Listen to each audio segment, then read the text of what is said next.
it's Kiara with Elite Ambitions coming to you today with my good friend Jordan Waldner. We're coming to you today to discuss a very contentious and polarized topic that a lot of people have questions about, concerns about, or praises about, but no one really wants to talk about the elephant in the room. And the elephant in the room is OnlyFans. OnlyFans is a platform designed for individuals who want to sell explicit content of themselves. So that's usually adult entertainers. It could be, exotic dancers, or it could just be a stay-at-home mom. It could be anybody looking to make extra cash on the side. Jordan has been on OnlyFans for 2 years now, and she's a well-known creator on the platform, and she's also very well-versed with how to grow your account, get engagement, and what the proper boundaries of using an OnlyFans account is. So right away, we're gonna dive into some conversation around the platform. So Jordan, how long have you been on OnlyFans? Why did you first start an account, and what has been your generalized experience with it? So I have been on OnlyFans now for almost 3 years, and I originally started it just because my Instagram itself has grown so much over the 3 years, and that was my kind of base of my Instagram. So it was more like lingerie and very risky photo shoots. So my fan base really wanted that site. So I decided I'll make it, see what it's about, and I just kind of went with it, made it just for fun, and it took off really well. And I was able to quit my job and just focus on things and projects that I wanted to work on without having to be tied down to a 9-to-5 bartending job. And I had more free time to create and work on building my portfolio in modeling and working with other agencies.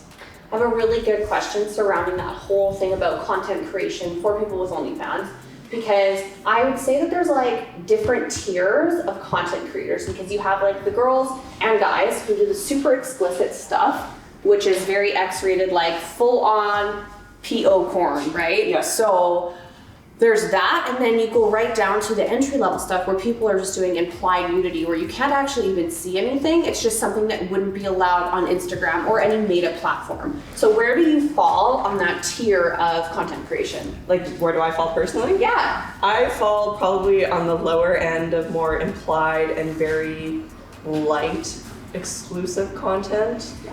Whereas I've worked with hundreds of different creators, helping them build their OnlyFans, how to make content, and how to advertise themselves.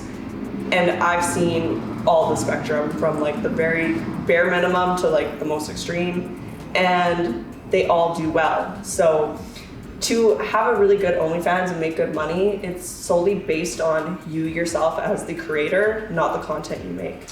So what you're saying is that somebody who doesn't even post any nudity could likely be just as successful as someone completely exploiting every intimate part of themselves. Yeah, exactly. Because see, that's a really cool thing, because I think a lot of people hear the words OnlyFans and they think immediately a negative. It's a super bad stereotype, and it is crazy because I know so many people who do so well on there, and they just have this negative stereotype towards them that they're less of a person because they have an OnlyFans, but they're providing a life for themselves that they never would be able to do working a regular job. This is a super polarized topic, and I've seen people online speaking about OnlyFans and glorifying it, because there's a lot of people that understand it and respect it, that are like-minded about it, but I also see on the other end of that polarization, people tearing it apart and saying that it objectifies women and that it provides a bad influence for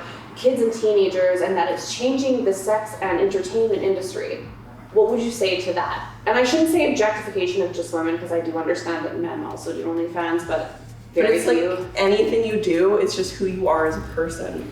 You could literally be a teacher, a nurse, a doctor, anyone, and just be an awful person. Yeah, it just comes down to you as an individual. If you're a good person, why does it matter what you do as a career? Just because you are doing something that you don't agree with, there's so many other jobs out there that I would never be able to do, but I'm not sitting here bashing those jobs. I can never be a doctor, but I'm not gonna be oh, well, doctors suck because they can make such good money, but I can't. Whereas people like to put down creators because they can make really good money. That's something that I have heard lots, is it's not even a real job. What are you going to do when that platform goes down, exactly. right? Like And there's a very critical part of having an account. And the thing is, people think it's easy money. I think it's good money, but it's not easy money, because let's say I have an Instagram or a TikTok, and I have a video that blows up and I get 1 million followers on TikTok. Chances are, if I have an OnlyFans, that OnlyFans is going to blow up. I'm going to make a lot of money. But after that one video, you still have to put in the work to make more videos, content create, advertise, promote yourself. Like, it's not an easy job. No. On top of having to answer all of the messages, requests, dealing with all of that. So it's not just like the physical of like putting in the work of making content, it's the mental too, because you're dealing with a lot of like criticism, negative comments, gross comments, having to answer the messages. It's really tiring and like taxing on you. It turns into a full-time job. It is a full-time job. Yeah, because you're always interacting with like a sexual and sometimes bad energy. Yes. Because some guys, some responders, let's call them, can be quite disrespectful. Can be. Or just But there are some that are very lovely too. Very lovely. It's not just negative, but it is very draining. Like, it is very tiring to always be on, because you always have to be answering your messages. You always have to be putting out content, promoting yourself, making sure that you are always out there. Mm-hmm. Because if you pull back, your sales are going to drop off and you're not going to be making as much money. So a lot of creators, when they first start OnlyFans, they're going to have like a killer month. Like, because when you get it, there's that hype around you. So you think, everyone's been waiting for this. yeah, so you think, Subscribe. okay, I had this massive month, every month's gonna be the same. No.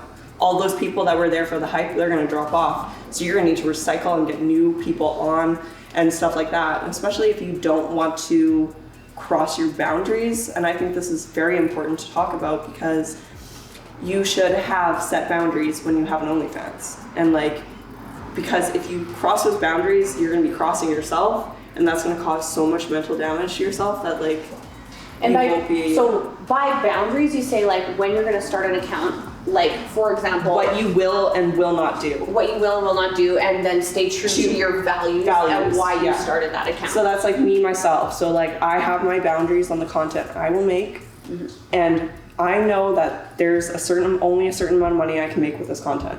But to make more money, I would have to cross those boundaries, and I'm not okay with that. So I'm okay with what I do. Yeah. And then that's where a lot of girls or creators, they will cross those boundaries just to make that extra bit of money. But once that's all done, they put it out there and now they can't bring it back. So that being said, do you think in the realm of society that once you have an OnlyFans account and proliferate yourself like that online, that you ever can get that back? Well, I mean, like anything on the internet, once it's out there, it's out there. It's out there. So what would be your advice to somebody who's worried about that but on the fence about starting an OnlyFans account? To be really sure about it and really know that once you put it out there, you can't take it back. Yeah. And it's like something that's done, right? Yes. You can close your account, but like... Yeah. And like another thing, to be successful on OnlyFans, you have to put it out there. You can't have just be... to, yeah. I get a lot of questions like, oh, like, I don't want to show my face. I want to be anonymous. I want to start an account, like an Instagram account where I don't show my face to advertise. Chances are you're not going to make good money, because people want to subscribe to you. They want the you experience. They want the girlfriend, the boyfriend experience of like talking to that person and that connection. They don't want to just subscribe to a page without like anonymous, like, you know what I mean? Like, Yeah. They want it to feel like personal, like, hey, I got to talk to Jordan today. Like, I interact as Elite Ambitions. I interact with a lot of people who have an OnlyFans account. I shoot their content for them, and it's the same thing. The spectrum goes from very mild, very artistic stuff to like, here's my butthole. Yeah. And it's fine. I appreciate what anyone wants to do with that content and what money they're making with that. I do not judge how you put food on your table. And I just think it's interesting to see the dichotomy from mild to extreme and all of the differences in between. But it's all about who you are as a person. Like, yeah, if I don't show anything on my OnlyFans, but I have this killer personality, I'm interacting with everyone on my social medias and like connecting, and like people want to talk to me more, they're going to be paying the money to see whatever. They don't care what they're looking at. So they just want to support you and talk to you. as an experienced OnlyFans user, what would you say if someone came to you and said, give me some tips on how to grow my account following, my account income, etc.? So I would say start with like your Instagram and your TikTok and like putting yourself out there as yourself. Like you don't have to be on Instagram and TikTok like showing stuff. Like you don't need to be in lingerie, you don't need to be doing any risky content. You just need to be showing who you are as a person. So like if you're into fitness and into working out, post your gym videos, post your workouts. If you have the link there, people are going to go there automatically. It doesn't matter what you're showing. They like you as a person. You have the link, they're going to go there. So like it doesn't need to be over the top explicit on other platforms in order to bring people to your OnlyFans. I guess that would go hand in hand with too, fighting the Instagram and Facebook algorithms, because if you post too spicy of content, boom, in the penalty box. Even me posting models, even in a bikini, they're like flagged. I'm fighting Instagram, and my engagement some days is lower than others. So like successful on OnlyFans, you don't need to show that stuff on your social medias, and it's better if you don't, because people want to see it. So if you have it on that page and you don't have it on the other page, you'll do better because it's more exclusive, especially for the girls that don't show anything at all. If they just do fitness and then they go on their OnlyFans and they're in lingerie, boom, that's what people want to see.